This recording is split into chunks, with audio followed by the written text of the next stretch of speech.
রূপপুর থেকে কি পরমাণু বোমা বানানো সম্ভব? পারমাণবিক শক্তি ব্যবহারের চূড়ান্ত ধাপে যাত্রা শুরু হয়েছে বাংলাদেশের। রূপপুর পারমাণবিক বিদ্যুৎ কেন্দ্রের চুল্লিতে এরই মধ্যে শুরু হয়েছে ইউরেনিয়ামের ব্যবহার। এর মধ্য দিয়ে পারমাণবিক শক্তি ব্যবহারকারী দেশ হিসেবে আত্মপ্রকাশ করল বাংলাদেশ।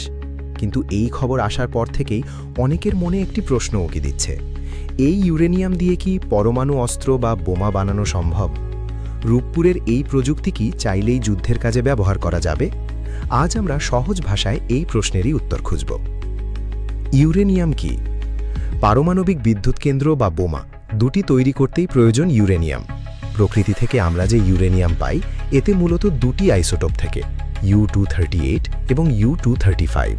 সমস্যা হলো প্রকৃতিতে পাওয়া ইউরেনিয়ামের 99% বেশি হলো U-238, যা বিদ্যুৎ তৈরির জন্য খুব একটা কার্যকর নয়। আসল কাজ করে U-235, যা প্রকৃতিতে থাকে মাত্র 0.7%। এই 0.7%কেই ব্যবহার উপযোগী করার প্রক্রিয়াকে বলে সমৃদ্ধকরণ বা এনরিচমেন্ট।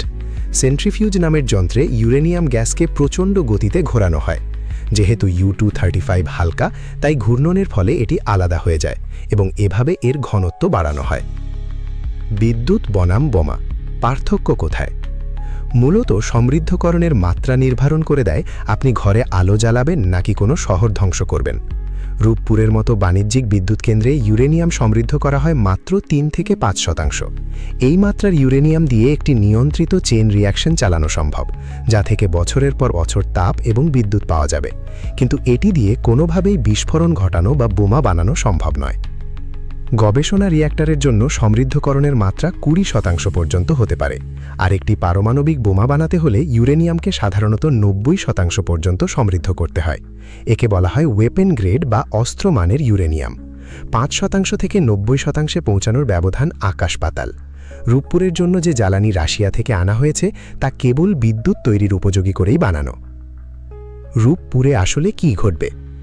রূপপুর বিদ্যুৎ কেন্দ্র চলবে নিউক্লিয়ার ফিশন প্রক্রিয়ায়। এখানে ইউরেনিয়ামের নিউক্লিয়াস বিভাজনের মাধ্যমে প্রচুর তাপ তৈরি হবে।